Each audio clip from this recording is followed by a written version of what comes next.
I am so proud to have her on my team. Whoa! That bitch is definitely gonna go. Rowan. We need a weapon. Hey, good to see you. What is he doing here? Things have been diabolical ever since the boys entered our lives, hasn't it? We have been eagerly waiting for the new season for a while now. What's in store for us in Season 4 of Amazon's The Boys? Let's dive into some intriguing theories and predictions. Let's first discuss what went down in Season 3. Please be warned though that there are spoilers ahead. The episode kicks off with Homelander, just as we predicted, taking Ryan from Grace Mallory. However, he surprisingly spared her life, maybe because he didn't want to murder in front of his son. Every scene involving Homelander and Ryan feels unsettling, given that Homelander is an egomaniac who sees himself as a god and humans as vermin. Ryan initially hesitated to open up to Homelander because he believed that his dad is still angry with him for accidentally killing his girlfriend. But here's the twist, Homelander's affection for Stormfront was pretty shallow. As soon as he realized that she cared more about her Aryan agenda than him, he dumped her. He only came back to her for a self-serving birthday wish. This dynamic reflected on Homelander's interactions with Ryan. He only starts showing interest in having a family after finding out that Soldier Boy is dead. You can sense Homelander's desperation to have a family, and that's where Ryan comes in. Homelander firmly believes in the saying, blood is thicker than water. Moreover, he's painfully aware of the isolation that Ryan experiences due to his superpower. Homelander forgives his son for the accidental death of Stormfront and warns Grace to drop her phone before he flies away with Ryan. What happened next remains a mystery for now. The scene shifts back to Butcher and Huey at the Ledge's hideout. It turns out that Soldier Boy spilled the beans on them as well before locking himself in a bathroom with a bottle of whiskey and drinking milk cola to calm his nerves. Like father like son, right? Or perhaps it's the other way around, the son following in his father's odd habits. Yes, Soldier Boy seems to share Homelander's creepy milk addiction. Back to the main point, Huey is concerned that Soldier Boy won't cooperate because after all, Homelander is his son. Butcher surprisingly is convinced that Soldier Boy won't have any issue.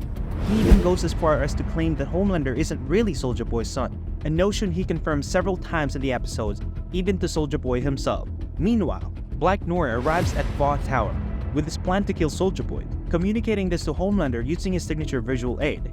Homelander initially seems delighted and even hugs Black Noir, expressing his expectation for Noir's return. Deep, as usual, completely misreads the situation. Ashley, however, hurries Black Noir out of there because she knows what's going on. Interestingly, this may be the first time we glimpse of Black Noir's feeling toward Homelander, as animated hearts flutter around him when Homelander hugs him. So, there's a poignant moment where Black Noir's actions show that he indeed considered Homelander his best friend. However, tragically, Noir meets his end at the hands of Homelander because he fails to grasp just how crucial family is to him. Additionally, the fact that Homelander kept his father's existence hidden from him for decades played a significant role to this confrontation. There's a neat comic book Easter egg here too. Homelander mentions how Noir's old crooked smile was demystified for Big Homie. In the comic, this crooked smile was Noir's permanent expression. Spoiler alert, Noir's dad is the only casualty in this final episode, leaving us somewhat deflated because considering the action that unfolds later, they could have given us more.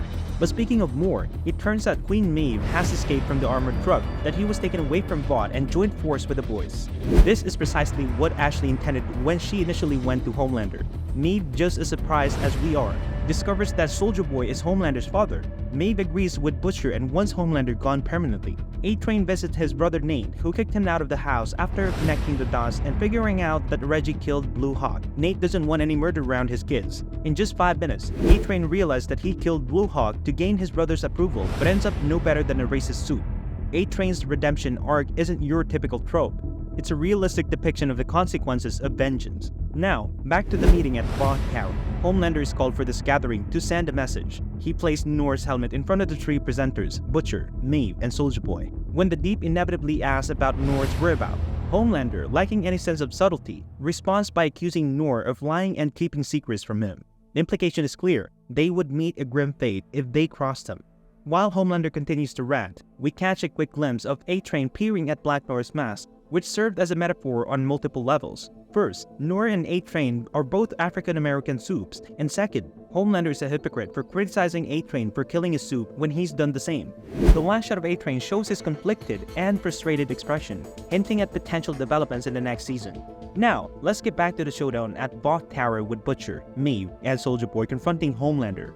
For a moment, it seems like Soulja Boy is going to team up with his family and engage in a bloody family activity to take down the others. However, shockingly, Soulja Boy turns on Homelander and calls him a disappointment. Kudos to the writer for dropping hints about this throughout Season 3.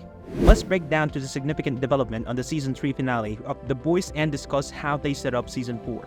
A-Train visits his brother Nate and realizes the consequences of his action, leading to a potential redemption arc. However, this doesn't mean he's off the hook for his past deeds. His storyline hints at complex character development in the upcoming season. Homelander calls for a meeting to send a message, but instead of a violent confrontation, he introduces his son Ryan to Butcher and others. This marks an odd turning point, as both Butcher and Homelander express their desire to protect Ryan. It reveals the complex family dynamics at play, where two men with very different ideas of fatherhood cares for the same child. Soulja Boy, who comes from a different era with different values, turns on Homelander, calling him an effing disappointment. This twist demonstrates how character backgrounds and values can clash in unexpected ways, leading to dramatic development. Maeve and Homelander engage in a brutal fight, with Maeve putting up a strong fight but ultimately losing an eye. This conflict highlights the tension within the Seven and the potential consequences of their actions. Soulja Boy's PTSD triggers a massive explosion, demolishing a significant portion of Voth Tower. This event showcased the volatility of Soup's power and the potential danger they pose when emotion runs high. Butcher, who can't bring himself to truly hate Ryan, wakes up in a hospital with a terminal diagnosis, courtesy of Voth. This development hints at Butcher's motivation in Season 4 as he joins the boys after helping Maeve recuperate.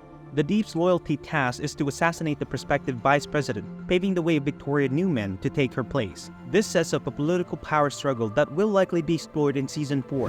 In the final scene, Homelander publicly murdered a protester but surprisingly received cheers from the crowd, especially from Todd, the Voth PR guy.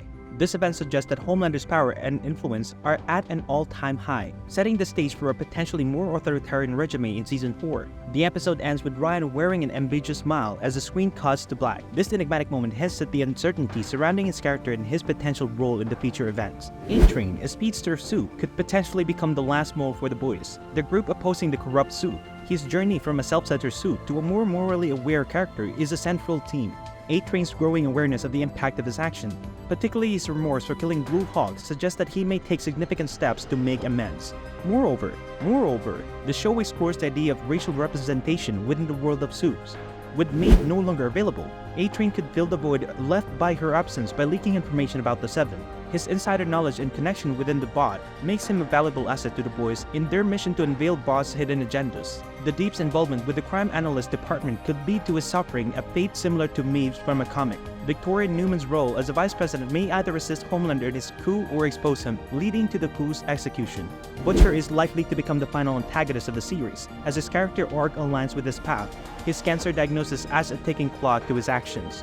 Huey and Starlight may become the mentor of this new generation of heroes, guiding them onto how to be true heroes despite the danger of the Compound V and supes around the world. In summary, Season 4 of The Boys could see A-Train's redemption, Victoria Newman's political maneuvering, Butcher's descent into antagonism, and Huey and Starlight taking on mentorship roles. Sounds fascinating, right? Let us know in the comment section what you think. Consider subscribing to our channel for more. Thank you for watching.